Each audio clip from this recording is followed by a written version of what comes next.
I'm running out of freezer space. What a lovely problem to have. So I'm going to get these tomatoes out of the freezers and into jars. Follow me to find out how. So here we have some of the tomatoes that have defrosted. You can see there's some water in there that's coming out. A lot of them are wrinkled like this. Some of them are just like little balloons waiting to burst. So literally just stick a knife in there.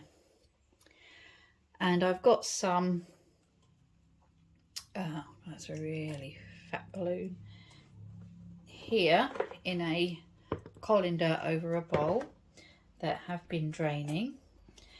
And you'll find that once the skin has been pierced, I'll just let the water come out of that one and drain, but once like this one we did a second ago, the skin literally falls off. Because I'm canning these, you know, I want them as if I'm buying tin tomatoes. I am removing the skin. For any other project that I do with tomatoes, I don't remove the skin. This is the one time I do it. Remove the skin, save it for later, save the skins for later to dehydrate into tomato powder. So Rose and I are going to get onto this. We're going to de-skin these defrosted tomatoes. If you do have them fresh, and I've got some fresh, then you plunge them into hot water, and then you take them out after just a couple of seconds and put them into cold water, and the skins will split and they will peel off easily as well. So get hold of your tomatoes and peel them. Now before I get started with taking the skins off of these tomatoes, I would like to just go through quickly what you need. It's not very much. So preparation wise, what I've got here, I have a colander over a bowl, and these are draining just in case there's any juice that's going to come out. It's not imperative. I've just left it there so that I don't get sprayed with water when I'm using these. I've got a bowl to put my tomatoes into, and then I have just off camera another bowl which I'm going to put the skins into because I do want to save those. And then you will need jars to put these in. Now we use bought tins of tomatoes, and this £1 jar is about the right size to equate to 1 tin of tomatoes, which is what we use at home. This is just like an ordinary jam jar that has been reused. I asked on my local Facebook page, and our village came up trumps, and I have lots of these jars. I use a lug lid. They're called lug lids because they have these little lugs on them like that. You can reuse lids. What you want to do is just check on the inside. There's this little rubbery piece, and just check that it's clean and intact. It does start to perish after a little while, and check that there's no rust on the lids. If there is not, then you can reuse your lids. If it has started to disintegrate, then that is when you want to replace lids. So you can reuse your jars as long as they're in good condition and there's no chips or cracks. Lids, you just need to check them. And then I don't advocate much in the way of gadgetry, but this is a jar lifter, and this is the piece that goes around the jar. When the lid is on, you open them up like a pair of tongs, and we just have these to pop this in and out of the hot water. And also, as we're doing tomatoes, we can't guarantee, although tomatoes are very acidic, we can't guarantee the level of acidity. So in order to preserve them, we're going to put some lemon juice or citric acid into each jar when we're preserving, and then this guarantees that the tomatoes that are in the jar have the right level of acidity. So it goes into the jar, not into the general tomato mixture. Now I do also want to say that of course you will need a big pan. Here I have one, and what you need is enough space that you can have something on the very bottom of the pan, because you don't want your glass jar touching the bottom of the metal. You can just use a tea towel. I have canning racks. Show you this one like this. I have those, but say you can use a tea towel. And what you need is to be able to cover your jar by 1 inch of water. Okay, sorry, the camera was a bit low there. You to cover your jar by 1 inch of water before processing. Now I got this pan to be big enough that I can have a layer of jars, then that rack, and then another layer of jars. So I can process more than one layer at a time. But of course it depends on the volume that you are doing. I don't expect many people to have such a huge glut of tomatoes. You may want to be doing this as they become ripe, if you grow them, or like me, you might decide to pop them in the freezer. And you can see how easily the skins are coming off these tomatoes. Right, I have peeled all of my pre-frozen tomatoes. You can see them there. There's some juice coming out. There are my skins. Now before I peel the fresh tomatoes, I just wanted to let you know I have put my big pan on to heat. The rack is in the bottom there, as you can see. Now I happen to know that if I have this on 2 layers of jars, then the hot water covering the jars comes up to this bottom rivet. Now by the time I've got my jars in, water displacement should have pushed that up to there. If it hasn't, then I will top up with boiling water from the kettle. So I'm just going to pop the lid on here so that it heats up quicker. There we go. So the things you want to think about doing are, I need to get those tomatoes done, and I also need to pre-sterilize and heat my jars.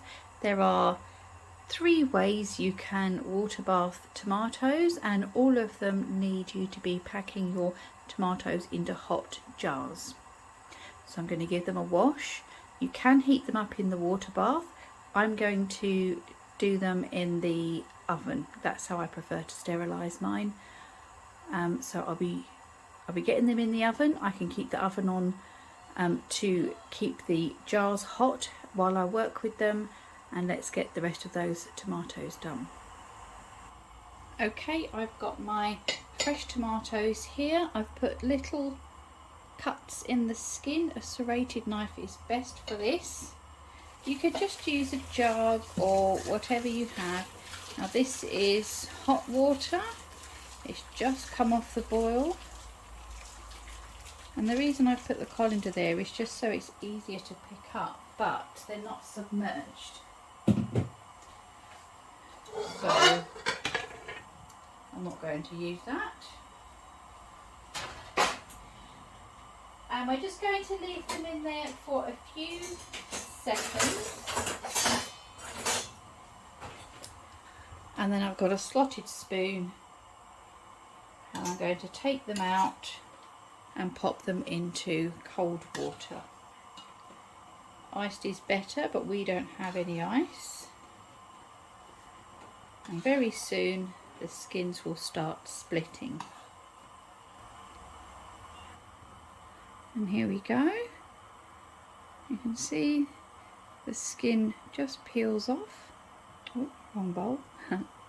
It's not quite as easy as when they've been frozen, but you can see it is quite easy.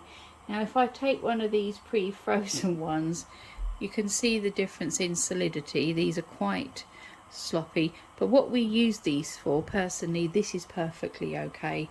I personally prefer them peeling them like that, but you can see how easy it is. And if you want the plum tomato to retain its shape, then this is the way to do it. Okay, I'm just going to literally pop them all in together.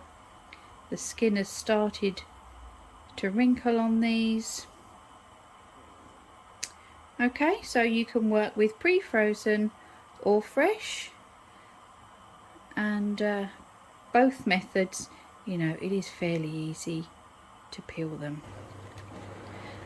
Okay, so I have got my tomatoes mostly done, but I'm going to get a move on, and what I'm going to do is put my teaspoon, this is quite a generous teaspoon, of lemon juice inside these. Now you can add herbs if you want herbs in, some basil, whatever you prefer. I'm just going to do these plain. These jars are hot, they are just out of the oven. I'm doing what we call raw packed. So you can see I am just getting my tomatoes out of here. The tomatoes are cold, but I'm just going to pack them into the jars as much as I can, and then we're going to top up with hot water. I've put the kettle on and it has boiled. It has just come off the boil, so I'm going to do one at a time. Now this is, as I say, this is raw packed. You can pack in their own juice, which is literally, you can see these are very juicy, and I've not been too fussy because we do mainly use chopped. I'm just pushing these down. We want about 1 centimetre of space.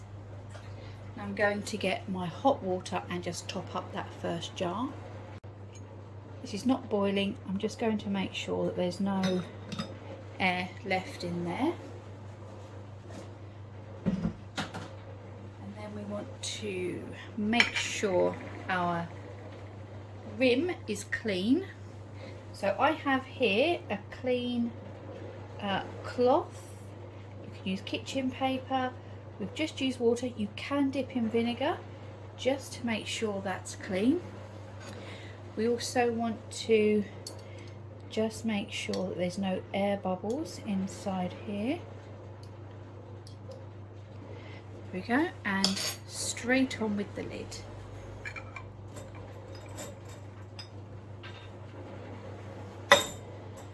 Okay, now we're going to start on the next jar. I have now done 6 jars, and I'm just going to grip them and lower them into the cold water. So I'm going to take you with me into the hot water. Did I say cold? Okay, now we don't want the jars touching each other.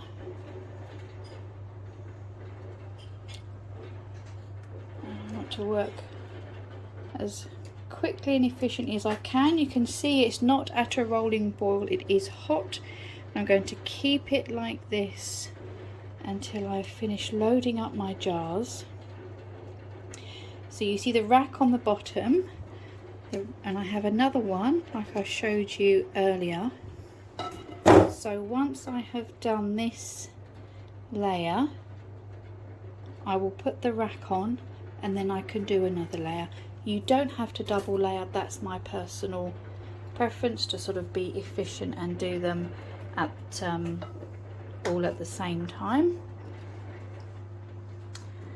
Just 2 more to go. Sorry, I'm wobbling the camera about.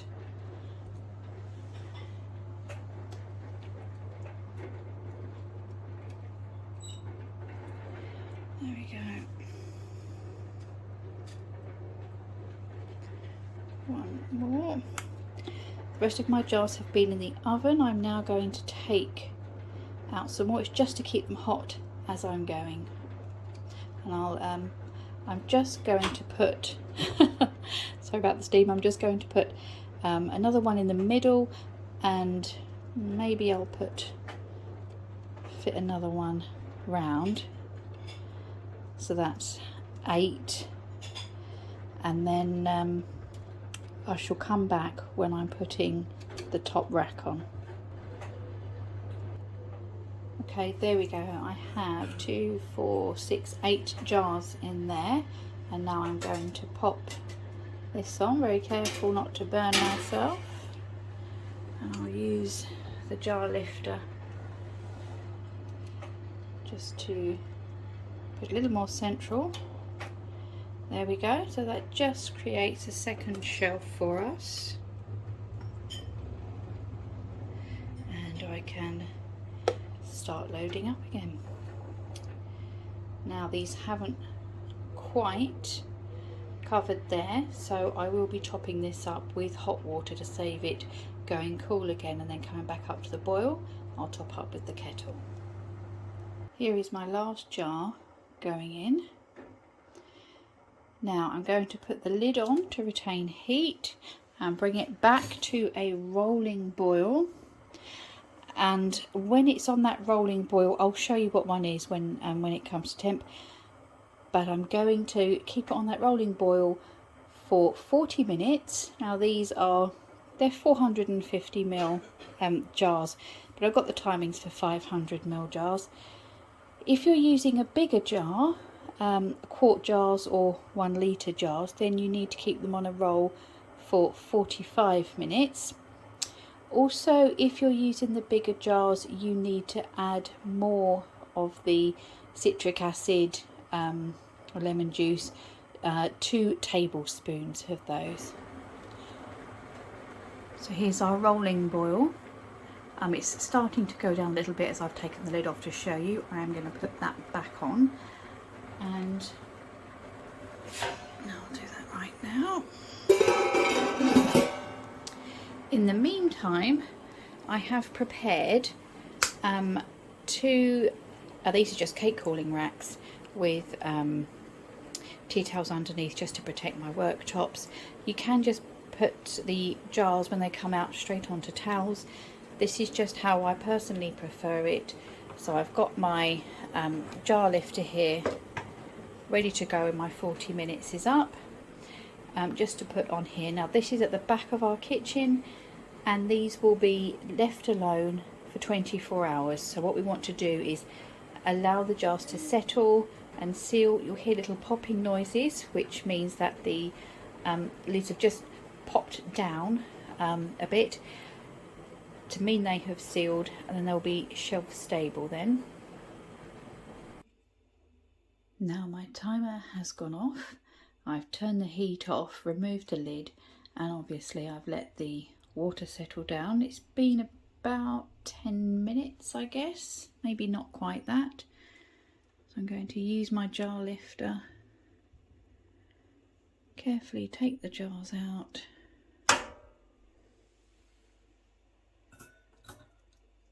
and put them on the racks there. And I'll just continue until they're all done. There we go, my first batch of tomatoes have been canned. 16 jars there. I'll do the rest tomorrow or another day. Let me know what you think of this video. Have I covered everything? So we're going to leave these jars here now for 24 hours to completely cool down, and these lids will pop. I've actually got some jars here of something else. I'm not sure if you can see the slight bulge there, whereas these have gone down. See the difference in the jar? So they will pop down, but do completely leave them alone. Don't move them at all. These will last us a year. They will be shelf stable for 18 months. Some people say 2 years. Yeah, let me know what you think. Thanks for joining me. Bye bye.